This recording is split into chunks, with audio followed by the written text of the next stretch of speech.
మన ప్రభువును రక్షకుడైన యేసుక్రీస్తు శ్రేష్టమైన నామముని ఈ ఉదయకాల శుభములు మీకు తెలియజేస్తున్నాను. ఇది నా దేవుని యొక్క వాక్య ధ్యానము.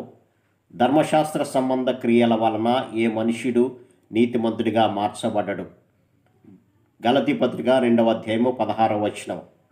ఇక్కడ అపోస్తుడైనటువంటి పౌలు చెబుతున్నటువంటి మాట ఏంటంటే, ధర్మశాస్త్రాన్ని పాటించినంత మాత్రాన నీతిమంతుడిగా ఎవరో మార్చబడ్డడు అని అంటారు. నీతిమంతులు భూమి మీద ఎవరూ లేరు అని దేవుని వాక్యం సెలవిస్తుంది. నీతిమంతుడు లేడు, ఒక్కడు కూడా లేడు అని వాక్యం సెలవిస్తుంది. మరి నీతిమంతుడిగా మార్చబడాలి అంటే ఒకడు ధర్మశాస్త్రాన్ని పాటిస్తే నీతిమంతుడిగా మార్చబడతాడా అని గనక ఆలోచన చేస్తే, ఎట్టి పరిస్థితుల్లో కూడా ధర్మశాస్త్రాన్ని పాటించడం ద్వారా నీతిమంతుడు కాలేడు అని అంటున్నాడు. ధర్మశాస్త్రం అనేది ఇశ్రాయేలు జనాంగానికి దేవుని చేత మోషే ద్వారా అనుగ్రహించబడింది. ఆ యొక్క ధర్మశాస్త్రంలో దేవుని యొక్క 10 ఆజ్ఞలు, వారు ఏ విధంగా జీవించాలి, వారి యొక్క కట్టడలు, నియమాలు, వారు ఏ విధంగా ప్రవర్తించాలి అనేటువంటి విషయాలన్నీ కూడా ఉన్నాయి. ధర్మశాస్త్రం అనేది పాపం అంటే ఏంటో తెలియపరుస్తుంది. కాబట్టి ధర్మశాస్త్రం రావడం ద్వారానే అబద్ధం ఆడితే పాపమని, ఇతరులను ఆశిస్తే పాపమని, వ్యభిచరిస్తే పాపమని, దేవుని తప్ప వేరే వాడిని పూజిస్తే అది పాపమని తెలియజేస్తుంది.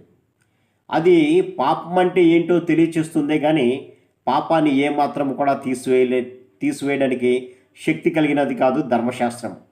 ఇశ్రాయేలు జనాంగాన్ని ఒక పద్ధతి ప్రకారము కట్టుబాట్లలో దేవునికి లోబడేటువంటి జనంగా చేయటానికే ఆ యొక్క ధర్మశాస్త్రం అనేది మానవునికి ఇవ్వబడింది.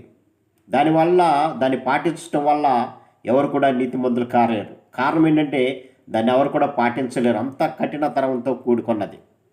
అయితే నీతిమంతుడిగా మార్చబడాలి అంటే ఒక యేసుక్రీస్తు వల్లనే సాధ్యమవుతుంది అని అంటాడు. ఇక్కడ అపోస్తుల కార్యములో 13వ అధ్యాయంలో మాట్లాడుతూ అంటాడు ఇక్కడ, కాబట్టి సహోదరులారా, మీకు ఈయన ద్వారానే పాపక్షమాపణ ప్రచురమవుతున్నదనియు, మీరు మోషే ధర్మశాస్త్రమును ఏ విషయంలో నీతిమంతులుగా తీర్చబడలేకపోతిరో ఆ విషయములన్నిటిలో విశ్వసించు ప్రతి వాడును ఈయన వలన నీతిమంతులుగా తీర్చబడినని మీకు తెలియనుగాక అని అంటాడు. నీతిమంతుడిగా మార్చబడాలి అంటే ఒక యేసుక్రీస్తు వల్లనే సాధ్యమవుతుంది అని అంటాడు ఇక్కడ. కారణం ఏంటంటే ధర్మశాస్త్రంలోని ప్రతి అక్షరాన్ని కూడా ప్రభువు నెరవేర్చాడు. అందుకని అంటాడు, నేను కొట్టివేయడానికి రాలేదు కానీ దాన్ని నెరవేర్చడానికి వచ్చాను అని అంటాడు. కాబట్టి దానిని నెరవేర్చినటువంటి యేసుక్రీస్తునందు విశ్వాసం ఉంచడం ద్వారానే మనం నీతిమంతులుగా మార్చబడతాం. కానీ మన యొక్క శక్తి చేత నేను ధర్మశాస్త్రాన్ని పాటిస్తాను అని భ్రమలో ఉండి కొన్నిటిని తప్పిపోయేవాడు నీతిమంతుడిగా మార్చలేడు. కాబట్టి క్రీస్తు ద్వారానే మనకి నీతిమత్వం అనేది వస్తుంది. అందుకని అబ్రహాము గురించి వ్రాస్తూ, అబ్రహాము దేవుని నమ్మెను, అది అతనికి నీతిగా ఎంచబడెను అని అంటాడు.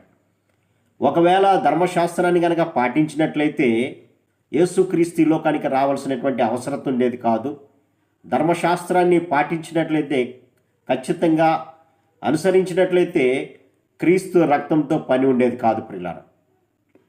కాబట్టి అది కష్టతరము. కాబట్టి దానిని సంపూర్తిగా నెరవేర్చినటువంటి యేసునందు విశ్వాసం ఉంచడం ద్వారానే మనం కూడా నీతిమంతులుగా మార్చబడుతున్నాం. ఈనాటికి కూడా చాలామంది పాత నిబంధనలో ఉన్నటువంటి ధర్మశాస్త్రాన్ని ప్రకారము జీవిస్తున్నారు. కానీ దాన్ని జీవించడం వల్ల అది నిన్ను నీతిమంతులుగా మార్చలేదనే సత్యాన్ని గమనించాలి. కాబట్టి క్రీస్తునందు విశ్వాసం ఒకటే నన్ను నీతిమంతులుగా మారుస్తుంది. కాబట్టి ఇదైనా వాక్య ధ్యానం ద్వారా ఇంకా ఎవరైనా క్రీస్తుని విశ్వసించకుండా నేను ధర్మశాస్త్రాన్ని పాటిస్తే చాలులే అనేటువంటి స్థితిలో ఉంటే ప్రభు ఈ యొక్క వాక్య ధ్యానం ద్వారా మనతో మాట్లాడుతున్నాడు. ధర్మశాస్త్రము పళ్ళు పోకుండా నెరవేర్చినటువంటి యేసునందు విశ్వాసం ఉంచడమే.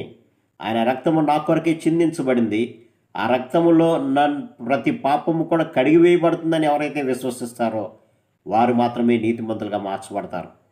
కాబట్టి మనం కూడా ఆయన యందు విశ్వాసం ఉంచుదాం, నీతిమంతులుగా మనం మార్చబడదాం. అట్టి కృపా పరిశుద్ధాత్మ దేవుడు మనందరికీ దయచేయను గాక.